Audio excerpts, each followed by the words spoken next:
Assalamualaikum warahmatullahi wabarakatuh. Sebelumnya izin memperkenalkan diri, nama saya Maudy Aprilianti dengan 3 digit NIM terakhir 012 dari kelas A, Fakultas Farmasi, Program Studi S1 Farmasi. Pada kesempatan kali ini, saya akan membahas materi tentang kajian struktur molekul dan mekanisme reaksi pada sintesis aspirin. Aspirin atau asam asetil salisilat merupakan salah satu obat yang sangat umum digunakan dalam dunia medis. Obat ini juga memiliki berbagai manfaat, seperti meredakan nyeri, menurunkan demam, mengurangi peradangan, serta membantu mencegah penggumpalan darah. Karena manfaatnya yang banyak, saya memilih aspirin untuk dikaji, terutama dari struktur molekul dan proses sintesisnya. Berikut adalah struktur kimia dari aspirin. Pada slide ini dapat dilihat gambar struktur molekul aspirin. Aspirin memiliki nama IUPAC yaitu 2-asetyloxy benzoic acid dengan nama umum asam asetil salisilat.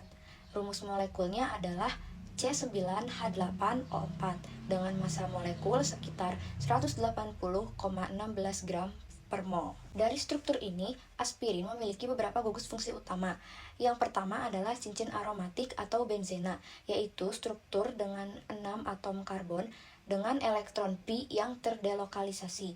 Struktur ini membuat aspirin lebih stabil dan juga berpengaruh terhadap interaksi obat di dalam tubuh.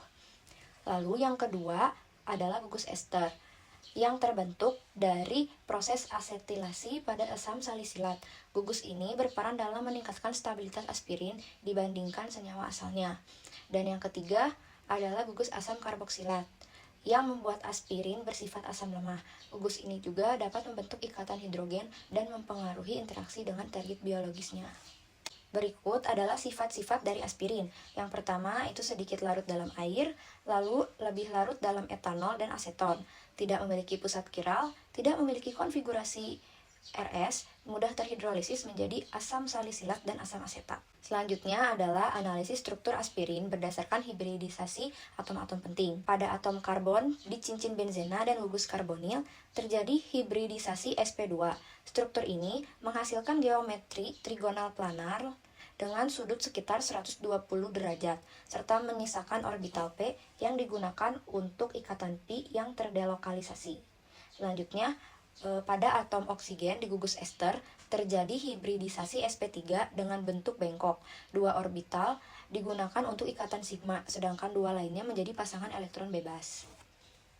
Sementara itu, oksigen pada gugus karbonil memiliki karakter sp2 yang berperan dalam sistem resonansi sehingga meningkatkan kestabilan molekul. Jadi secara keseluruhan, dominasi hibridisasi sp2 membuat struktur aspirin lebih planar, stabil, dan juga mempengaruhi sifat reaktivitasnya, terutama pada karbon-karbonil yang bersifat elektrofilik. Selanjutnya adalah analisis struktur berdasarkan jenis ikatan dan kepolaran molekul aspirin. Yang pertama, jenis ikatan. Pada aspirin, terdapat dua jenis ikatan utama, yaitu ikatan sigma dan ikatan pi.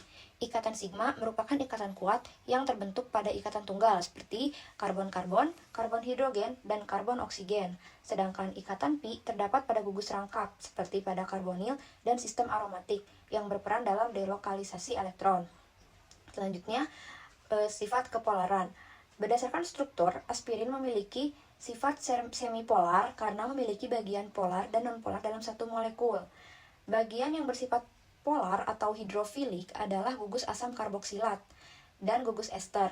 Hal ini disebabkan oleh atom oksigen yang memiliki elektronegativitas tinggi sehingga menarik elektron. Selanjutnya, untuk bagian nonpolar atau hidrofobik berasal dari cincin benzena dan gugus metil yang bersifat lipofil. Karena memiliki sifat semipolar, aspirin memiliki kelarutan yang terbatas dalam air, terutama pada kondisi asam seperti di lambung. Namun, aspirin lebih mudah larut dalam pelarut organik seperti etanol, eter, dan kloroform. Selanjutnya, analisis isomer dan stereokimia. Pada struktur aspirin tidak memiliki atom karbon kiral atau karbon yang terikat pada 4 gugus berbeda. Karena tidak memiliki pusat kiral, maka aspirin juga tidak memiliki konfigurasi R ataupun S. Dengan kata lain, molekul ini bersifat akiral dan dapat ditumpang tindihkan dengan bayangan cerminnya. Karena itu, aspirin juga tidak memiliki aktivitas optik, sehingga tidak dapat memutar bidang cahaya terpolarisasi. Dari sisi aktivitas biologis, efek farmakologi aspirin tidak dipengaruhi oleh isomer atau bentuk stereokimia, tetapi lebih ditentukan oleh susunan gugus fungsi dan reaktivitas kimianya. Selanjutnya, hubungan struktur dengan sifat, dimulai dari kelarutan aspirin. Kelarutan aspirin dipengaruhi oleh adanya bagian polar dan nonpolar dalam satu molekul.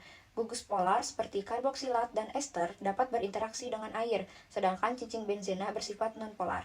Aspirin juga lebih mudah larut dalam pelarut organik seperti etanol dan aseton, dan dalam kondisi basa, kelarutannya meningkat karena terjadi ionisasi. Selanjutnya adalah interaksi antar molekul pada aspirin. Aspirin dapat membentuk ikatan hidrogen melalui gugus karboksilat yang berpengaruh pada titik leleh dan kelarutannya. Selain itu, terdapat interaksi van der Waals dan pp stacking antar cincin benzena yang membantu menstabilkan struktur kristal. Gugus karbonil juga mengalami interaksi dipol-dipol, sedangkan bagian nonpolar seperti cincin benzena membantu aspirin masuk ke dalam membran sel. Selanjutnya adalah stabilitas dan degradasi aspirin. Aspirin dapat terhidrolisis menjadi asam salisilat dan asam asetat, terutama dalam kondisi basa, suhu tinggi, atau kelembaban tinggi.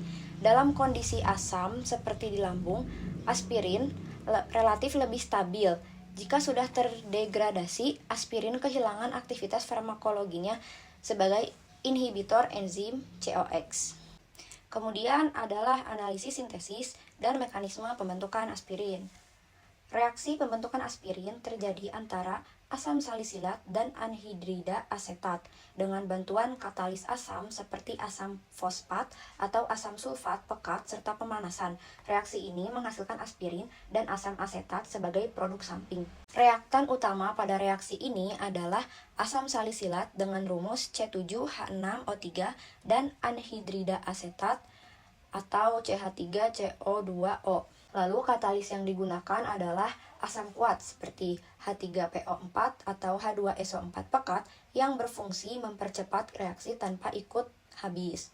Kemudian produk utama yang dihasilkan adalah aspirin atau asam asetil salisilat dengan rumus C9H8O4. Selain itu, terbentuk juga asam asetat sebagai produk samping. Secara keseluruhan, reaksi ini merupakan reaksi asetilasi yang mengubah asam salisilat menjadi aspirin yang memiliki sifat farmakologis yang lebih stabil. Selanjutnya, pada tahap ini, digunakan reaktan asam salisilat dan anhidrida asetat dengan katalis asam seperti H3PO4 atau H2SO4 pekat. Reaksi ini dilakukan pada suhu sekitar 85 derajat Celcius untuk mempercepat pembentukan produk. Setelah direaksikan, dilakukan proses pendinginan dengan air es dan pemurnian menggunakan rekristalisasi etanol. Reaksi utama pada sintesis aspirin adalah substitusi asil nukleofilik atau SNAC, yaitu reaksi antara gugus fenol dengan anhidrida asetat menghasilkan ester dan asam asetat. Mekanismenya berlangsung melalui adisi eliminasi dengan pembentukan intermediat tetrahedral sebelum akhirnya terbentuk produk akhir. Selain itu, terjadi proses esterifikasi asilasi, yaitu serangan nukleofilik dari oksigen fenol pada karbon karbonil sehingga terbentuk ikatan ester. Reaksi ini juga dibantu oleh katalis asam yang berfungsi mengaktifasi anhidrida asetat melalui protonasi sehingga karbon karbonil menjadi lebih reaktif.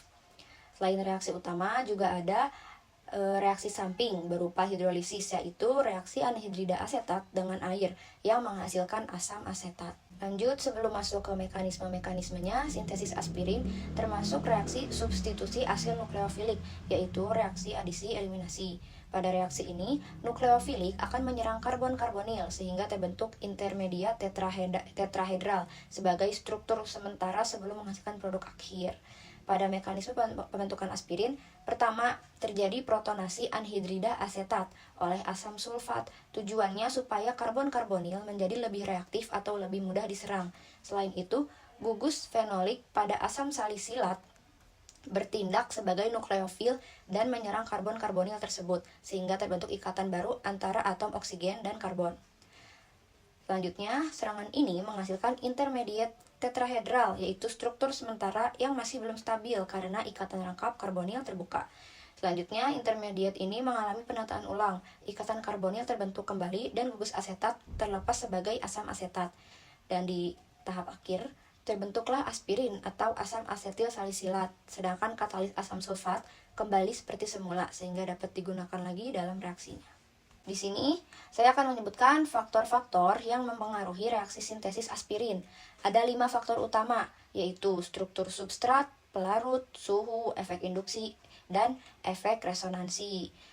Faktor pertama adalah struktur substrat. Jika gugus karbonil tidak terhalang oleh atom atau gugus lain, maka nukleofil akan lebih mudah menyerang. Karena itu, reaksi bisa berlangsung lebih cepat. Faktor kedua adalah pelarut. Air kurang cocok digunakan karena dapat bereaksi dengan anhidrida asetat dan mengubahnya menjadi asam asetat. Oleh sebab itu, digunakan anhidrida asetat agar reaksi lebih cepat dan hasilnya lebih banyak. Faktor yang ketiga adalah suhu. Semakin tinggi suhu, umumnya reaksi berlangsung semakin optimal. Pada sintesis aspirin, kenaikan suhu dapat meningkatkan kemurnian dan rendemen produk. Nah, faktor yang keempat yaitu efek induksi. Jika ada gugus yang menarik elektron, karbon karbonil menjadi lebih elektrofilik atau lebih kekurangan elektron. Hal ini membuatnya lebih mudah diserang oleh nukleofil. Dan yang kelima atau yang terakhir adalah efek resonansi. Gugus yang mendonorkan elektron dapat menurunkan reaktivitas karbon karbonil. Akibatnya senyawa menjadi lebih stabil tetapi reaksinya lebih lambat. Nah, jadi kelima faktor tersebut sangat-sangat berpengaruh terhadap kecepatan reaksi dan kualitas aspirin yang dihasilkan. Baik, selanjutnya untuk kesimpulan presentasi hari ini, aspirin merupakan senyawa farmasi yang penting dengan efek analgesik, antipiretik, antiinflamasi, dan antiplatelet. Struktur aspirin juga tersusun dari gugus aromatik, ester, dan asam karboksilat yang mempengaruhi sifat fisikokimia serta aktivitas biologisnya. Sintesis aspirin terjadi melalui reaksi asetilasi. Sintesis aspirin terjadi melalui reaksi asetilasi atau substitusi asil nukleofilik antara asam salisilat dan anhidrida asetat. Mekanisme reaksi melibatkan protonasi, serangan nukleofilik, pembentukan intermediat tetrahedral, dan regenerasi katalis. Keberhasilan sintesis juga dipengaruhi oleh substrat, pelarut, suhu, efek induksi, dan resonansi.